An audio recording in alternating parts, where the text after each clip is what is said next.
여러분 오늘 하루도 따뜻한 마음으로 지내셨습니까? 저희를 사랑하셔서 매일마다 저희 마음이 하나님을 향할 수 있도록 인도하신 은혜는 때로는 저희가 감당할 수 없는 은혜이기도 합니다. 오늘 저녁 아름다운 찬양도 감사를 드립니다. 언제나 우리의 마음속에 가장 선한 일을 이루신 분은 하나님이시죠. 샤론의 백합처럼, 그리고 장미 한 송이에 피어난 예수님의 품성처럼 우리도 오늘 생애하는 동안에 그런 믿음의 삶을 살아가기를 우리 주님께서 희망하십니다. 그리고 오늘도 그런 마음을 우리 마음에 담고 함께 말씀을 살펴보도록 하겠습니다. 매일 저녁 말씀을 드린 것처럼 제가 여러분에게 드리는 말씀보다는 말씀을 통해서 하나님께서 여러분의 마음 가운데 조용히 들려주시는 그분의 음성이 있습니다.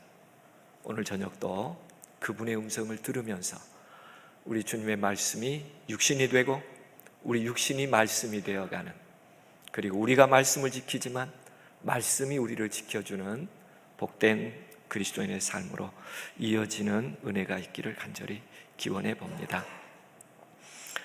오늘 저녁에도 늦가을의 겨울을 보다 거울을 보다라는 주제로 하나님의 계명의 말씀에 우리의 지난 1년의 삶을 다시 되돌아보면서 하나님께서 한 걸음 한 걸음 우리 마음을 거룩하게 인도해 주시는 그 은혜에 잠기려 합니다. 오늘은 정직의 미덕을 보다라는 주제인데요, 8번째 계명입니다. 도적질하지 말라, 이런 계명이죠. 지금까지 3일 동안 살펴봤던 5번째 계명부터 7번째 계명까지는 사실은 신체적이고 도덕적인 생명의 가치가 얼마나 소중한가, 그것을 훼손하거나 혹은 그것이 왜곡되지 않도록 아름답게 지켜가라고 우리에게 주신 말씀이라면, 오늘 저녁부터 8번째 계명부터 10번째 계명까지는 우리의 삶에 필요한 소유의 가치들을 어떻게 행복의 아름다움으로 만들어갈 수 있을까? 그리고 하나님께서 우리 인간의 삶 속에 어떤 소유와 관련된 권리를 허락해 주셨는가? 또 이 소유와 권리는 어떻게 우리의 삶 속에서 하나님께 영광을 돌리며 그분의 나라가 이 땅에 임하는 것을 저희의 삶에서 이루어갈 수 있는가? 이런 부분을 함께 명상해 보며 우리가 간과했던 우리 삶을 되돌아보면서 소유의 가치와 그리고 권리들, 그리고 정직과 공의들에 대한 하나님의 뜻을 이해해 보면 좋을 것 같습니다. 어떻게 보면 5번째, 6번째, 7번째 계명보다는 우리 이해에 좀 더 가벼운 계명처럼 느껴질 수 있습니다. 그러니 이 계명 하나 정도 잠깐 범해도 뭐 그렇게 큰 형벌이 있겠는가? 우리는 그렇게 생각할 수 있습니다만 하나님의 계명은 그런 경중으로 이해할 수 없는, 하나님의 계명의 매 계명이 우리의 생명과 관계에 있다고 하는 것을 함께 이해한다면 하나님의 계명을 통하여 우리에게 주시는 뜻이 무엇인지 이해하게 될 것입니다. 우리가 이 땅에 사는 동안에 재산이라고 하는 것을 소유하면서 살아갑니다. 어쩌면 인간이 이 땅에서 획득할 수 있는 가장 기본적인 권리 중에 하나이다, 이렇게 볼 수 있습니다. 그런데 하나님은 이런 재산, 소유, 권리를 아주 평등하게 이해하도록 그렇게 우리에게 허락해 주셨는데, 그건 우리의 내면의 본성 속에 하나님의 품성을 반영하는 것 가운데 하나가 정직입니다. 이것은 하나님께서 인간을 창조하실 때 인간을 이렇게 창조했다라는 말씀 가운데 하나인데, 하나님이 사람을 정직하게 지으셨으나 사람은 많은 꾀를 낸 것이니라. 하나님의 창조의 목적과 인간의 삶이 어떻게 차이를 냈는가 하는 부분을 잘 이해할 수 있게 설명해 주신 말씀이에요. 하나님은 우리를 어떻게 창조하셨다고요? 정직하게, 정직함이 갖는 행복을 경험하며 살도록 하셨는데, 이 정직함은 모든 인간에게 동일한 평등의 가치로 주신 하늘의 가치이기도 합니다. 우리가 소유를 얻을 수 있는 방법을 생각해 보면, 첫 번째는 우리가 아무런 노력을 하지 않았다고 할지라도 부모로부터의 유산이나 혹은 어떤 이의 사랑의 선물로 인하여 우리의 소유라고 하는 게 늘어날 수 있고 소유될 수 있습니다. 두 번째는 정신이나 육체적 노동을 통하여 그 대가로 때로는 재정과 소유를 얻을 수 있습니다. 그리고 세 번째, 소유할 수 있는 방법이 있는데, 그것은 부정과 도적질에 의하여 소유를 소유할 수 있고 누릴 수 있다고 볼 수 있죠. 오늘 저녁에 함께 좀 명상해 보려고 하는 문제가 되는 부분은 이 세 번째 부분입니다. 부정과 도적질에 의하여 버는 일들에 대해서 하나님은 결코 그렇게 하지 말라고 계명 가운데 명시해 둡니다. 도적질하지 말라. 인간에 대한 정직함, 그것은 하나님의 품성을 반영하는 일의 주 목적이 있습니다. 우리의 삶을 되돌아보면 우리는 자꾸 소유가 나의 것이라고 생각하는데 큰 오해가 있습니다. 그래서 하나님은 8번째 계명에서 재산 권리와 보호를 위한 기본적인 원칙을 선언해 주시고, 개별적으로 재산의 소유가 그 개인에게 어떤 권리가 있는지를 인정해 주실 뿐만 아니라 그 권리를 침해하는 어떤 것도 죄가 된다고 하는 것을 우리들에게 말씀해 주고 있습니다. 도둑이라고 이렇게 정의할 때 다른 사람의 손이나 마음으로부터 가치 있는 어떤 것을 취하는 것을 도둑이다 이렇게 얘기합니다. 그런데 하나님께서 이런 일을 행할 때면 반드시 우리 마음속에 guilty feeling이라고 하는 죄의식을 갖게 합니다. 그게 하나님께서 우리에게 정직한 본성으로 우리 인간을 지으셨다는 말이에요. 괜히 어떤 것을 훔치거나 혹은 어떤 것을 정당한 방법이 아닌 방법으로 취하려고 할 때 우리에게는 몇 가지 사인이 있습니다. 첫 번째는 가슴이 콩당콩당 거려요. 잘못하면. 하나님이 우리를 그렇게 지으셨기 때문에 그래요. 그런가 하면 우리가 남의 것을 몰래 훔치면 얼굴이 빨개지기도 합니다. 우리 본성의 정직함과 다른 이야기가 내 삶에 경험되면 경험될수록, 그러나 이게 반복되면 하나님이 주신 정직이라는 양심이 사라지고 나면 아무런 감각이 없어져요. 가장 불행한 사람이라고 얘기할 수 있으며 변화할 수 있는 가능성도 소실해버린 상태라고 얘기할 수 있고, 이걸 우리는 화인 맞은 양심이다. 그게 뭐가 잘못됐는지 그 자체를 모르고 삶을 살아가는 그런 모습을 얘기하고 있습니다. 히브리 말로 도적질이라고 하는 것은 몰래 취하다 그런 뜻입니다. 남의 물건을 훔치거나 빼앗거나 하는 사람이나 단체의 행위를 얘기하고 그 행위 자체를 도적질이라 이렇게 성경은 이야기하고 있습니다. 어떤 내용들이 있을까? 성경에는 아간이 외투를 하나 허락하지 않는 걸 훔쳤죠. 그런데 그 결과는 어떻게 됐습니까?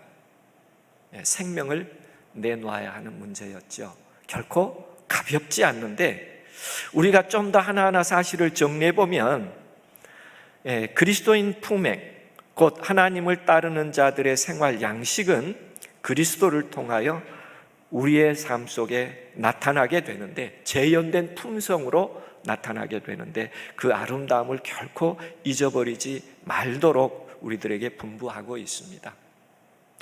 어떤 유형의 도적질이라고 할까요? 첫 번째는 단순한 절도가 있습니다. 아주 가난해서 생계형 범죄라고 하죠.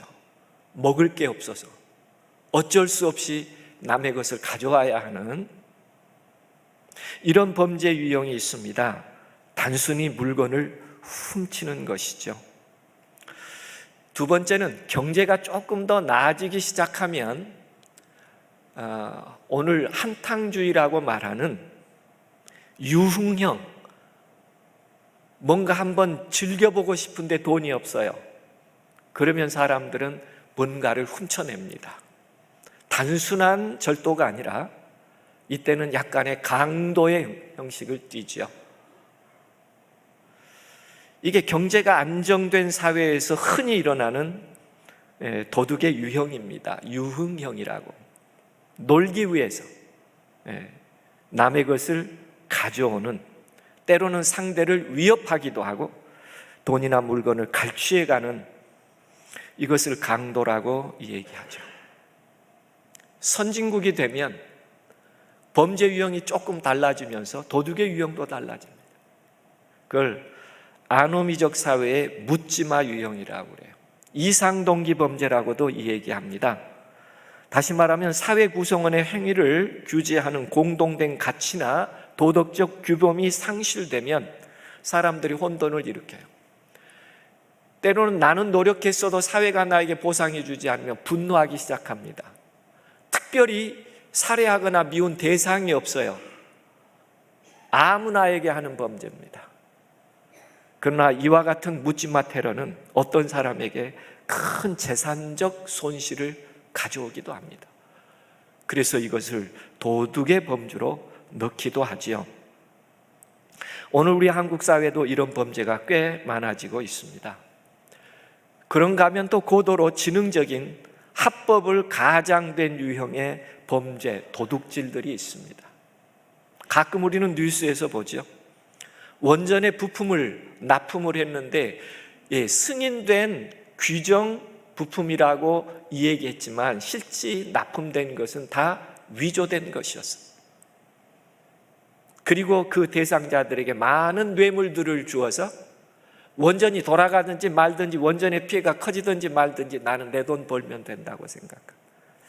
합리적인 일을 가장해서 뭔가 이익을 챙겨가는 부당 이익을 취하는 행위들도 역시 범죄에 해당합니다. 하나님은 도적질하지 말라.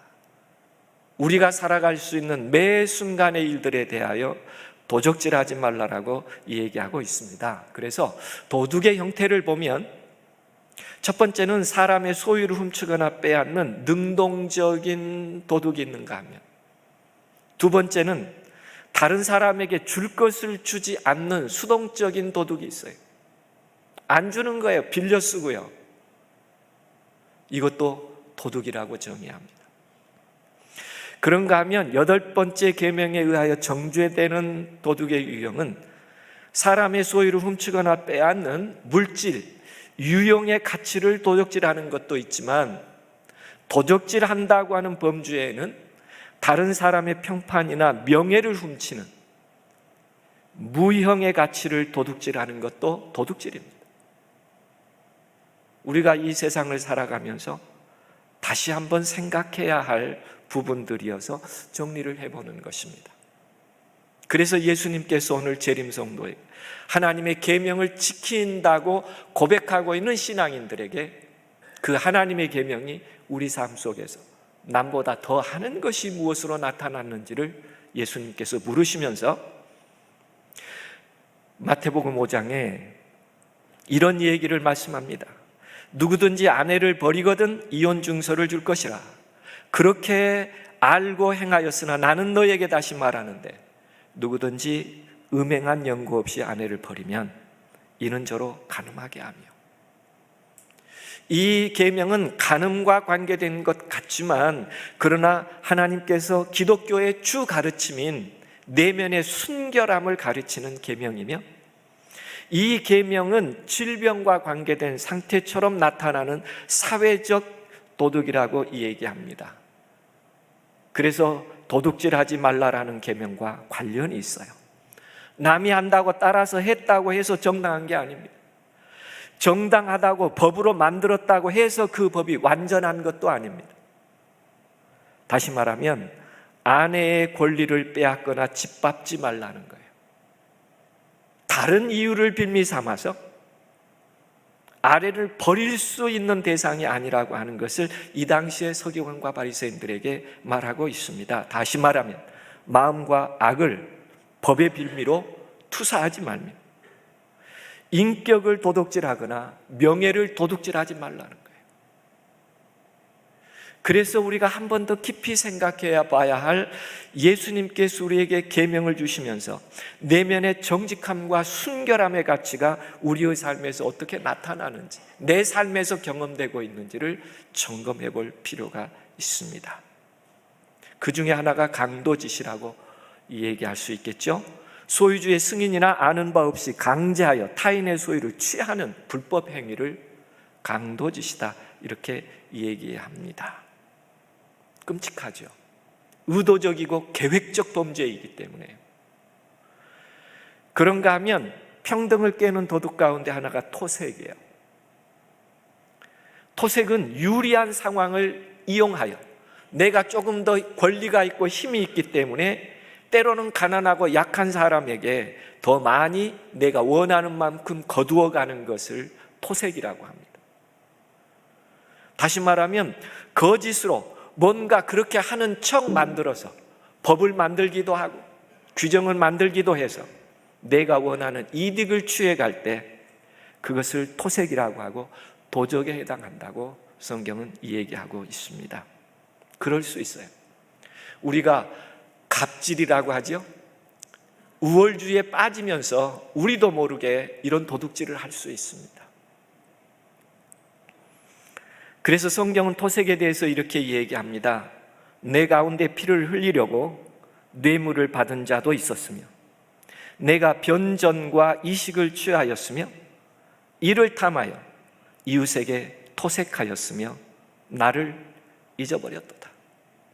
이렇게 하는 행위, 조금 더 이익을 더 많이 얻어내기 위하여 그의 힘을 사용하거나 때로는 사회적 힘을 이용하여 그렇게 이익을 얻어낼 때 그 자체가 누구를 버렸다고 하나님은 말씀하셔요? 돈을 얻은 것이 아니라 내가 나를 버렸다고 얘기하십니다. 참 중요한 말씀이에요.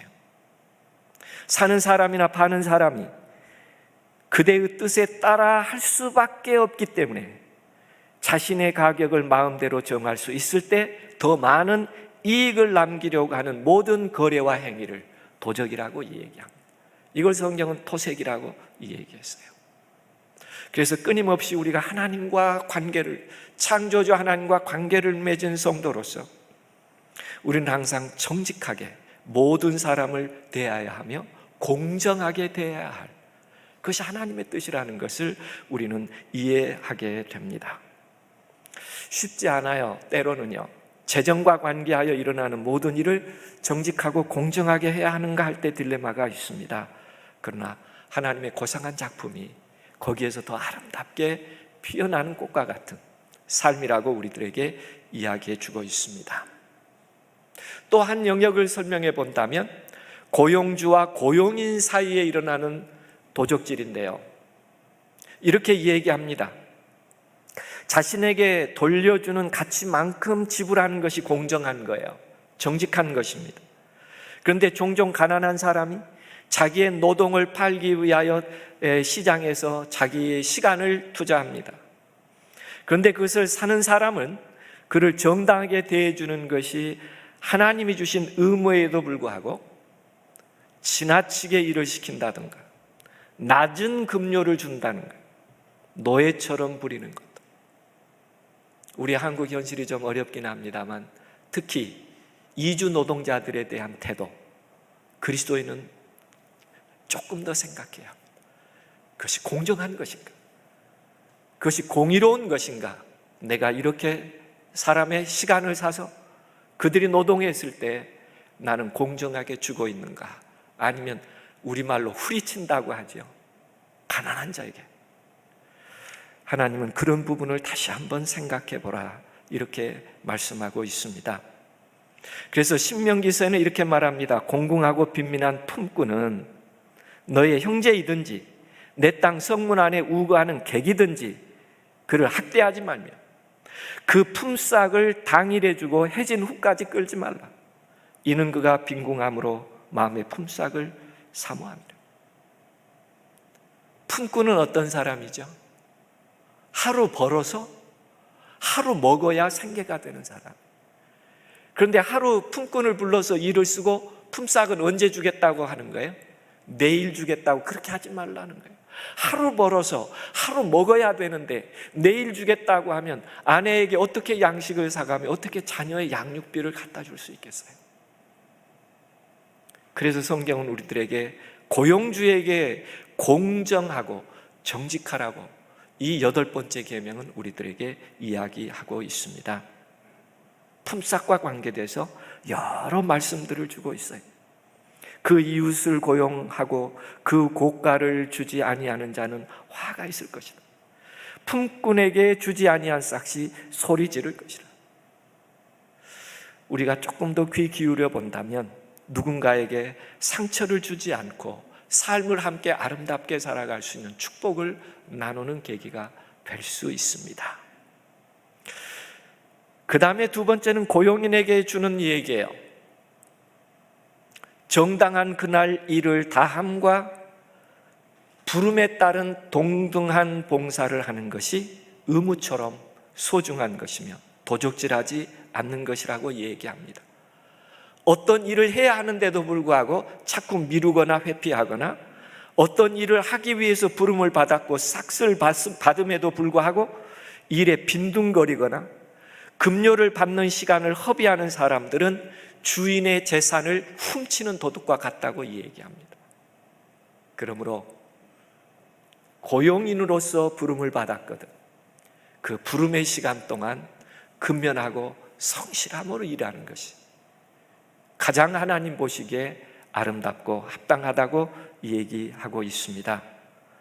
그러면 성경은 어떻게 그 사실을 체근하고 있는가? 누구든지 일하기 싫어하거든 먹지도 말게 하라. 우리가 들은즉 너희 가운데 규모 없이 행하여 도무지 일하지 아니하고 일만 만드는 자들이 있다 하니.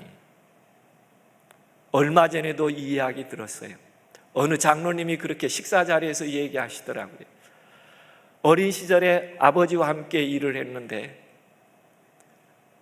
얼마나 일을 않고 개구장이 일을 했던지 아버지가 다른 사람들이 오면 그렇게 얘기했다고 그래요. 저놈은 일만 시키면 일을 저지르는 놈이라고. 일이 더 안 되게 하는 거예요. 근데 고용인이 고용주에게 그렇게 하는 것은 도적질을 하는 것과 같다라고 소개하고 있습니다. 그 마음 속에 내가 좀 더 자자, 좀 더 졸자, 모으고 손을 모으고 좀 더 눕자. 내 삶도 그렇지만 다른 사람의 포도원에 가서 일할 때도 이런 마음을 버리는 것이 도적질하지 않는 마음입니다. 그 의미를 우리가 좀 더 우리의 삶 속에 생각하고 정리해 볼 필요가 있습니다. 그 다음에 정직과 공정을 깨는 도둑이 있는데요, 그건 횡령이라고 하는 것입니다. 이 횡령은 타인의 재물을 보관하는 자가 그 재물을 횡령하거나 반환을 거부함으로 성립되는 죄이기도 합니다. 공금이나 남의 재물을 불법으로 차지하여 가지고 있는 것을 말해요. 그리고 주지 않는 것입니다. 그것을 횡령이라고 해요. 신뢰를 배반하고 유용은 도용이 되는 것이죠. 안전하게 보관해달라고 맡겼는데 그 맡긴 것은 마치 자기 것처럼, 그래서 자기의 이익을 위하여 승인 없이 몰래 사용하는 행위들, 그것을 횡령이라고 합니다. 비록 마음속으로 처음 가졌을 때에 이것을 돌려줄 목적으로 하였다고 할지라도 지금 가지고 있다고 해서 그 재산이 내 것이 아니죠. 그러나 그것을 자꾸 생각 속에 내 것처럼 가지고 활용한다면 그건 이미 횡령이라는 도둑질 속에 포함된다고 얘기합니다. 정직과 공정을 깨는 도둑 가운데 이런 유형이 있습니다. 유용이라는 거예요. 비슷한 부분입니다. 예산상 본래 사용해야 할 항목이 있었어요. 그런데 그것을 집행하는 과정에서 다른 새 항으로 변경하여 사용할 때, 특별히 관과 항의 유용은 원칙적으로 허용되지 않는 일이죠. 근데 교회에서도 이런 일이 가끔은 일어납니다. 우리 재직들에게 좀 부탁드리고 싶은 거예요. 하나님의 재정은 사용할 때 5가지 과정이 있다는 것을 기억해야 합니다. 첫 번째는 예산을 편성할 때 그 행사와 그 구입이 목적에 맞는가 하는 부분을 정확하게 알아보고 시장에서 복수조사를 하고 그 안을 직원에 상정하는 것이 첫 번째입니다. 두 번째는 직원의 상정을 하실 때 뭉뚱거려서 무슨 행사 30만 원 이렇게 내는 것이 아니라 거기 세목을 기록해야 합니다.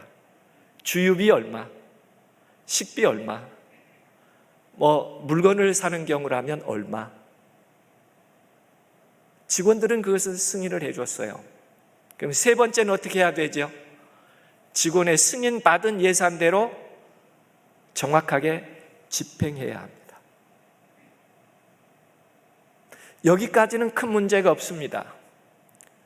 그 행사를 마치고 네 번째는 어떤 과정을 지켜야 되냐면 사용한 모든 세목들에 따라서 영수증을 첨부하여 영수증과 함께 결산 보고서를 재무에게 제출하는 것입니다. 그런데 여기서 유용이라는 문제가 생겨요. 어떤 문제냐면요, 처음에 예산 승인 받을 때 항목이 있었습니다. 근데 집행을 하다 보니까 이게 한 5만 원이 남았어요. 그런데 흔히 그 5만 원을 이렇게 사용하게 된다면, 아이고 우리 수고했으니까 우리 요 식사 한번 하고 요거 영수증 해갖고 결산하지. 그 가능하나요? 5만 원 남았잖아요, 행사 비용. 그럼 함께 그냥 식사하고 5만 원 붙여가지고 제출하면 맞나요? 이걸 유용이라고 합니다. 승인 받을 때 그 항목이 없었어요. 그러면 나오면 잔액을 5만 원으로 해서 재무에게 보고하는 것입니다. 그리고 정말 후에 식사를 해야 될 일이 있다면 또 다시 뭐 하면 됩니까? 직원의 식사비를 승인 받아서 사용해야 돼요. 이게 하나님의 돈이니까요. 우리끼리 쉽다고 사용하는 돈은 절대 아닙니다.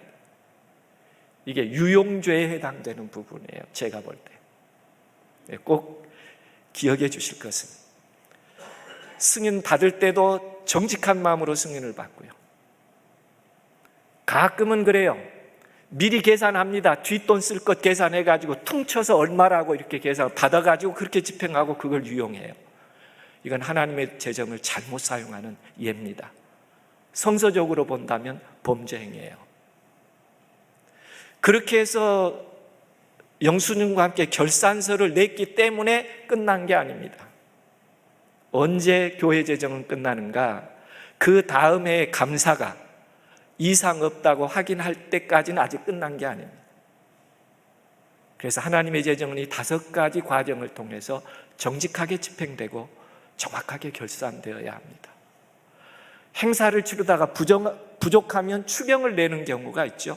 직원에서 승인해 주는 것처럼 그 행사의 뒤풀이도 필요하다면 정식으로 승인받아서 사용하는 것이지, 그 행사의 항목에 없는데도 우리가 편의상 그렇게 해서 영수증 첨부하는 것은 위험한 행위입니다. 그게 점점 커지면 더 큰 범죄를 하게 되죠. 강조하지 않아야 될 부분이지만 이 별내교회는 전혀 그럴 일도 없을 텐데 제가 좀 한 번 더 표현해 봤습니다. 하나님의 재정을 어떤 마음으로 관리하고 사용하여 하나님께 기쁨을 드려야 할 것인지에 대한 내용을 한 번 더 설명드렸습니다. 또 하나 정직과 공정을 깨는 도둑의 유형이 있는데 이것은 거짓 광고입니다. 때때로 적법할 수 있어요. 그러나 그 과장됨이 과대성전이 되어서 정당하지 않는 수익을 가졌다면 그것도 도둑인 것입니다. 야곱이 그렇게 했어요. 라반에게 이런 제안합니다. 나는 언제나 내 그 재산을 좀 얻겠습니까? 품삯을 잘 안 줬죠. 그래서 하나 기가 막힌 제안을 합니다. 장인어른, 양이나 염소가 새끼를 낳으면, 하얀 새끼를 낳으면 다 이건 장인어른 것입니다. 그런데 양이나 염소가 새끼를 낳는데 얼룩이, 덜룩이, 점박이, 검둥이 뭐 이렇게 비품이 나오면 그건 제 걸로 하면 어떻겠습니까? 장인어른이 들어보니까 사위 말이 괜찮아요.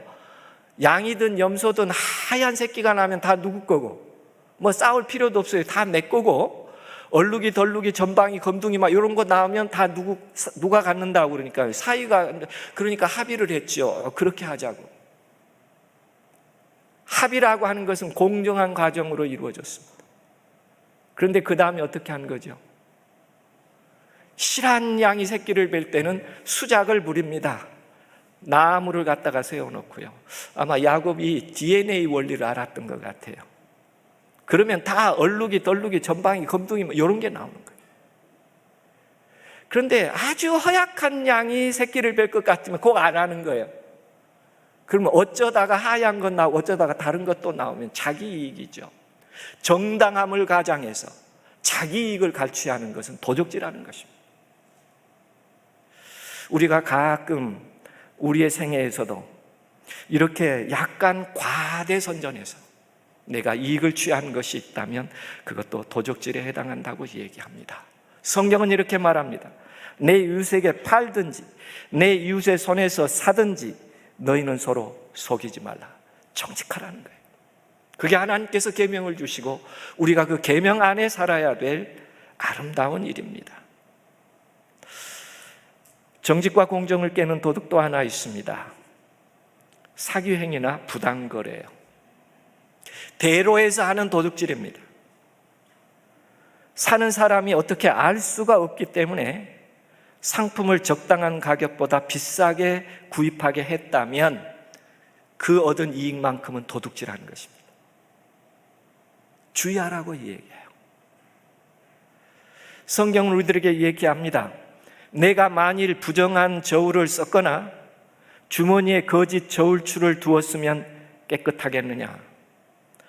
사는 자가 물건이 좋지 못하다 하다가 돌아간 후에 잘 쌌다고 자랑한다면 그만큼 도둑질하는 것이라고 얘기해요.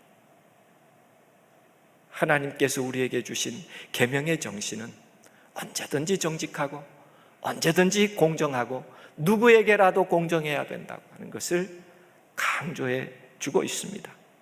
계명의 정신에 너는 주머니에 갖지 않는 저울추고 큰 것과 작은 것을 넣지 말 것이며 내 집에 갖지 않는 되곧 큰 것과 작은 것을 두지 말 것이요. 왜 두지 말라고 그래요? 두면 사용하게 되니까요. 그 유혹을 받으니까요. 오직 10분 공정한 저울추를 두며 10분 공정한 배를 둘 것이라. 그리하면 내 하나님 여호와께서 내게 주시는 땅에서 내 날이 장구하리라. 무릇 이같이 하는 자, 무릇 부정당히 행하는 자는 내 하나님 여호와께 가증하니라. 하나님은 모든 것이 하나님의 것이라고 말씀하며 그것을 우리에게 필요한 만큼 주시겠다고 약속하시기 때문에 그렇습니다. 우리는 그 하나님에 대한 공정함을 이해한다면 우리의 삶이 달라질 수 있죠. 제가 영상 하나를 준비해 봤는데요. 기술이 얼마나 좋은지 모릅니다.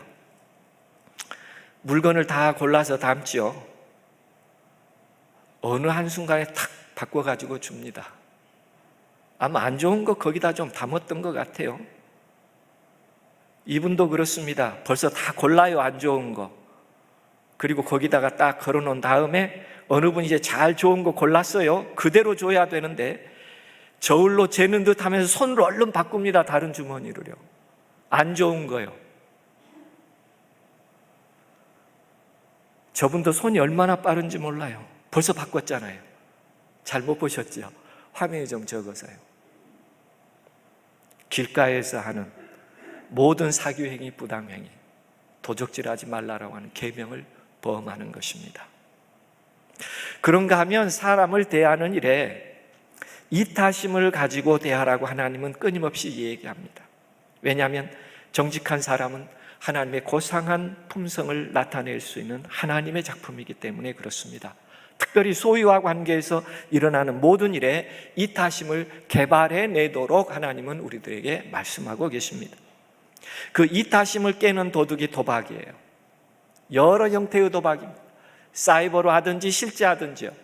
그것은 다 내면의 탐심이라고 하는 도둑의 마음이 있는 것입니다. 정당하게 투자하고 얻는 것이 아니라 정당하게 투자하지 않고 자기 것을 얻겠다고 하는 생각에서 이루어진 것이기 때문에 그렇습니다. 마치 싸움이 살인과 관계되듯이 도박은 도적질과 관계가 있다고 얘기하고 있습니다. 두 번째, 이타심을 깨는 도둑은 돌려주지 않는 빚이에요. 채무자는 아무리 오랫동안 빌려온 것을 갖고 있었다고 할지라도 그것은 자기 것이 아니죠. 소유하고 있기 때문에 그의 것이 아닙니다. 반드시 돌려주어야 하는데 그걸 돌려주지 않았다면 도둑이라고 얘기하고 있습니다. 성경은 여러 번 말씀해 주고 있어요. 악인은 꾸고 뭐하지 아니한다? 갚지 아니한다. 그 마음에 뭐가 있기 때문에요? 악이 있기 때문이라고 성경은 명시하고 있습니다.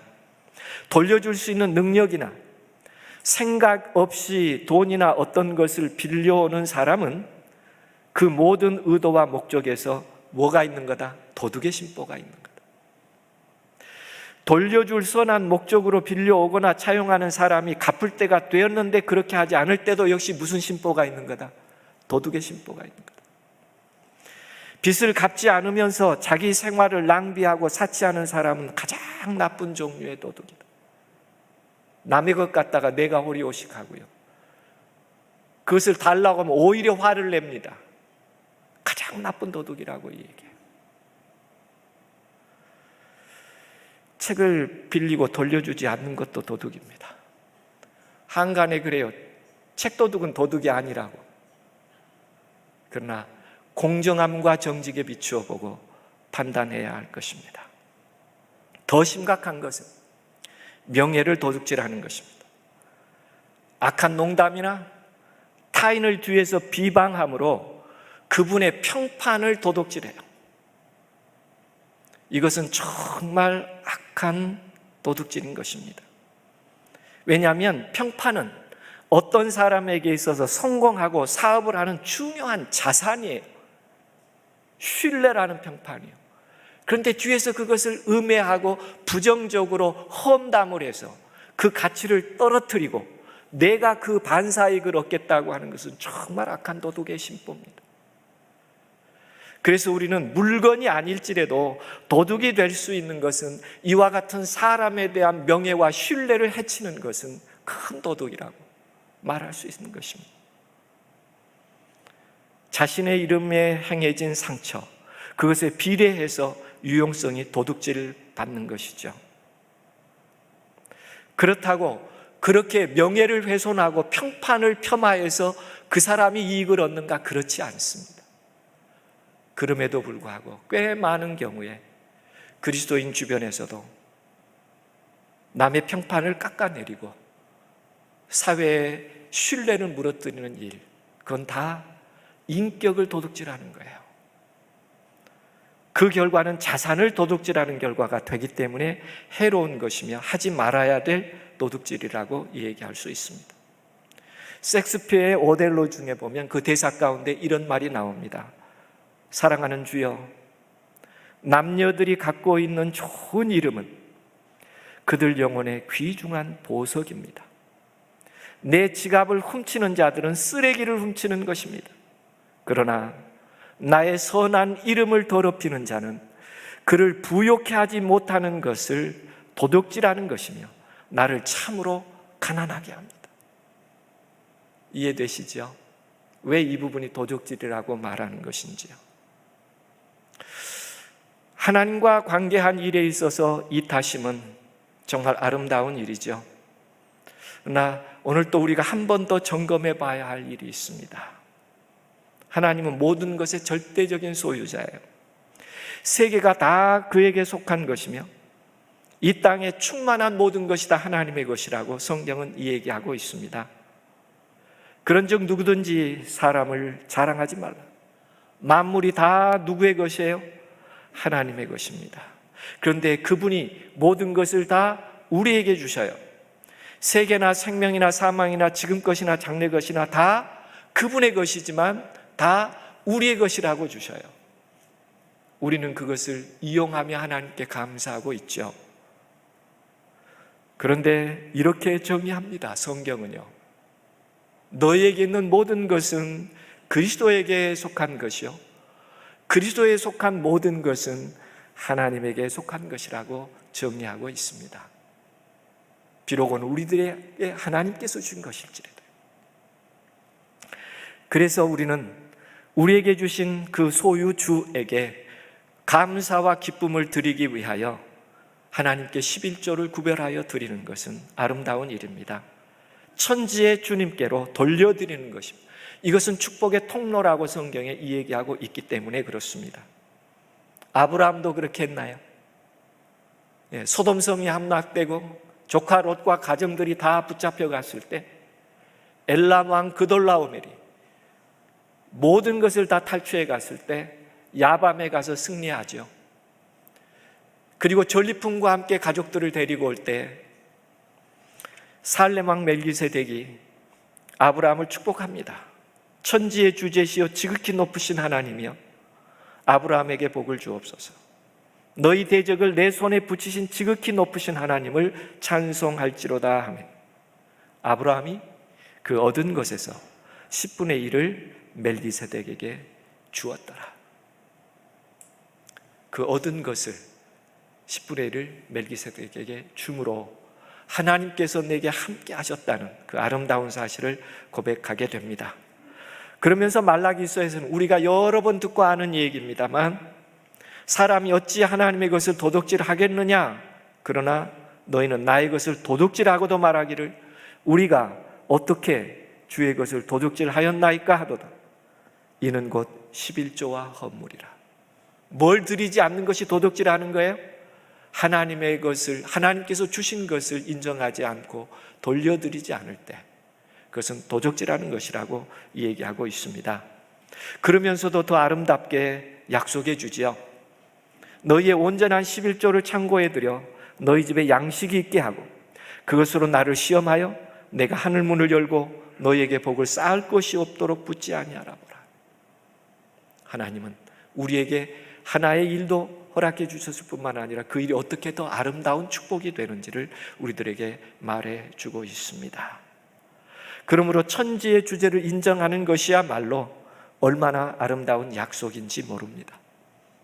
저희가 한 해를 지내면서도 다시 한번 하나님과 함께하는 아름다운 믿음과 신뢰가 하나님의 것을 구별하는 일을 통해서 하나님께 기쁨을 드리고 우리 삶의 공정함과 정직함을 회복하는 아름다운 시간들을 꼭 가졌으면 좋겠습니다. 그래서 성경은 하나님에 대한 정직함으로 우리들에게 도적질하지 말라고 하는 것은 하나님의 것을 구별할 수 있는 성실한 사람이 되라고 얘기하고 있습니다. 8번째 계명은 정직함에 대한 보상을 동일하게 약속하고 있습니다.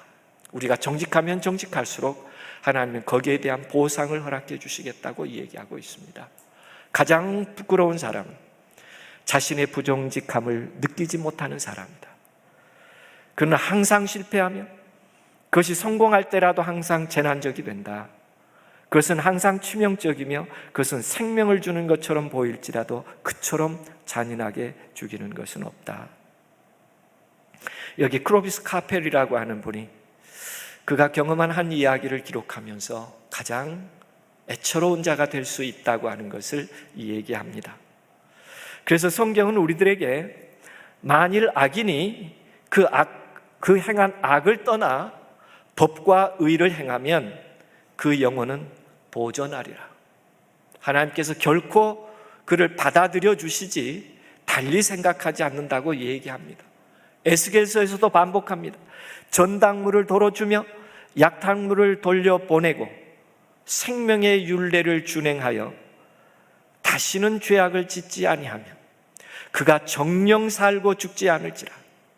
그 본래 범한 모든 죄가 기억되지 아니하리니 그가 정령 살리라. 이는 법과 의를 행하였음이니라. 참 아름다운 약속이에요. 우리가 허물지고 우리의 연약함으로 실수를 했다고 할지라도 우리가 다시 하나님의 정의와 공의로움을, 그리고 우리 내면의 정직한 본성으로 하나님 앞에 다시 서게 되면 하나님은 전혀 기억하지 않고 더 아름다운 사랑으로 우리를 받으시겠다고 약속하고 계십니다. 한 여고생이요, 이런 편지를 여행사에 보냈어요. 일주일 전에 제주도로 수학여행을 갔다가 돌아오는 비행기에서 노란 베개를 봤는데 너무 예뻐서 순간적으로 들고 왔어요. 그리고 집에 와서 생각해 보니 양심을 속인 잘못된 행동인 것 같아서 되돌려 드립니다 라고 손편지를 써서 노란 베개하고 항공사에 다시 되돌려 줬어요. 아름다운 일입니다. 그런가 하면 한 분이요, 1988년입니다. 자기가 너무 가난했고 가정 환경이 너무 어려워서 중학교 시절에 끼니를 거르기가 일쑤였고 배가 너무 고팠는데 어느 날 옆집에 문이 열렸는데 보니까 상위에 빵이 있었어요. 너무 배가 고픈 나머지 소보로빵 2개를 먹었습니다.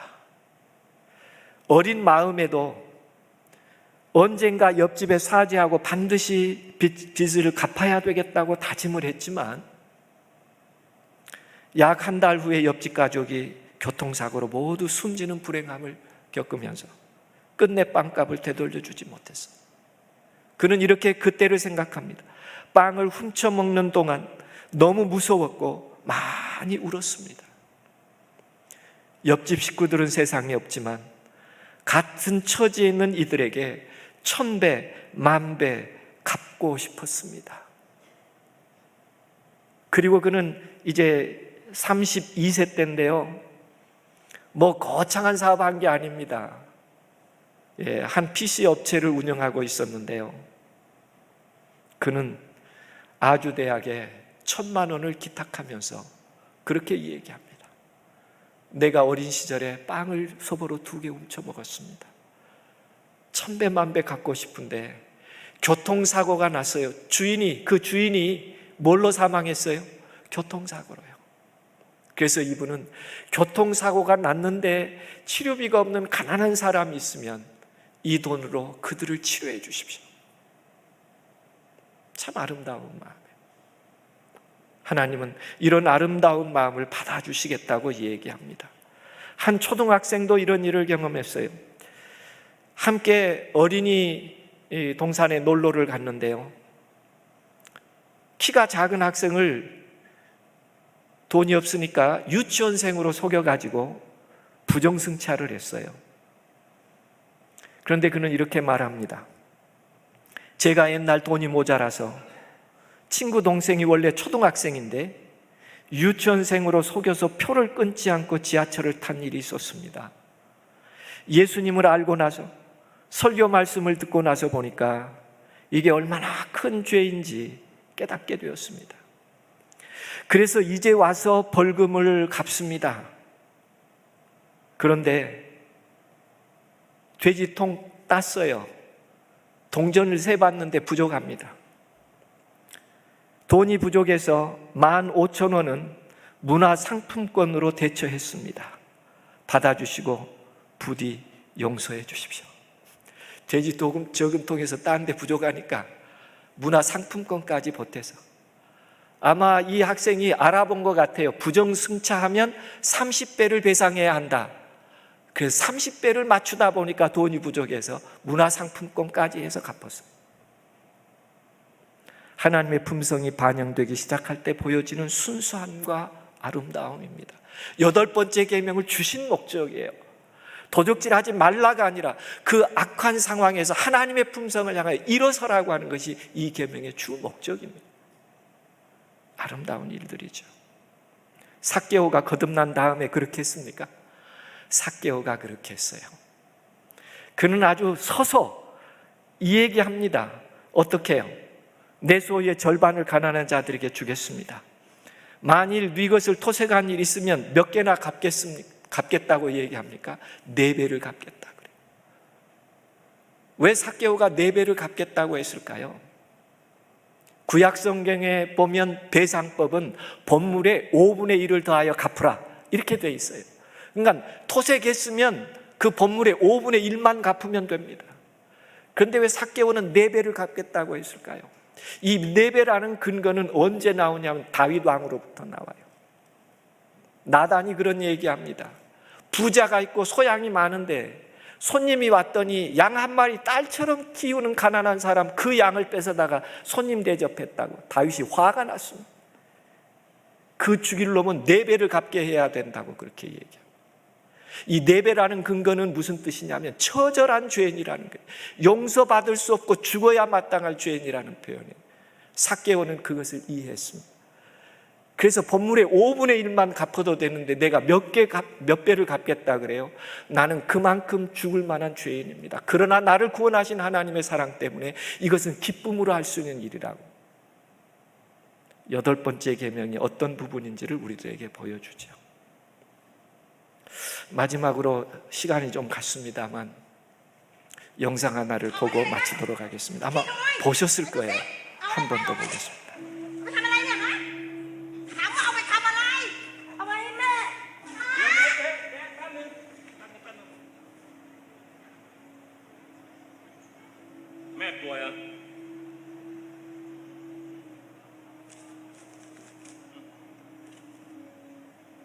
Giờ thăm gì nè?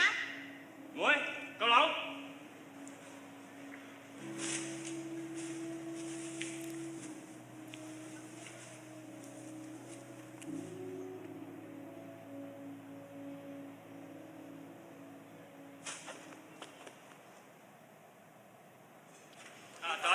이 일이 있는 지 30년이 지났습니다.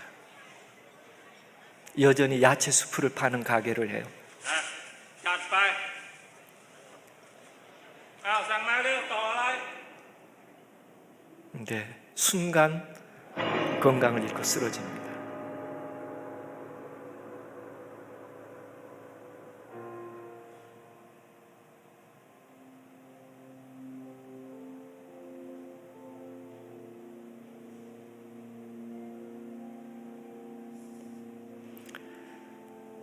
약 한 2,700만 원의 진료비가 나왔어요. 감당할 수 없는 돈이었습니다.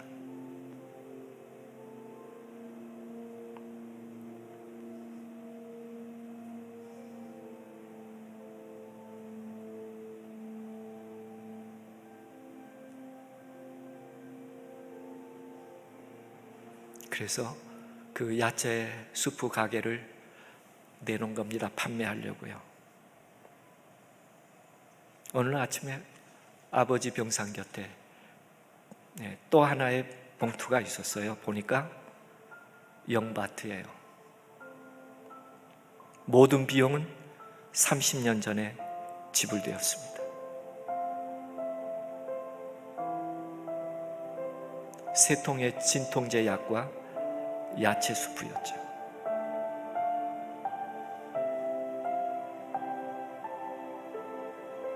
이 아이가 의사가 된 거예요. 주치의가 된 겁니다.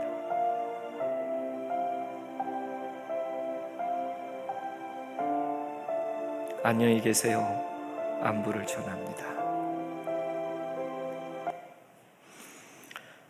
우리들에게 한 번쯤 생각해 보는, 우리가 늘 실수할 수도 있고 잘못할 수도 있습니다. 그러나 그것을 느끼고 돌이키는 순간 우리는 더 많은 은혜의 삶과 축복을 경험한다는 것을 결코 잊지 말아야 할 것입니다.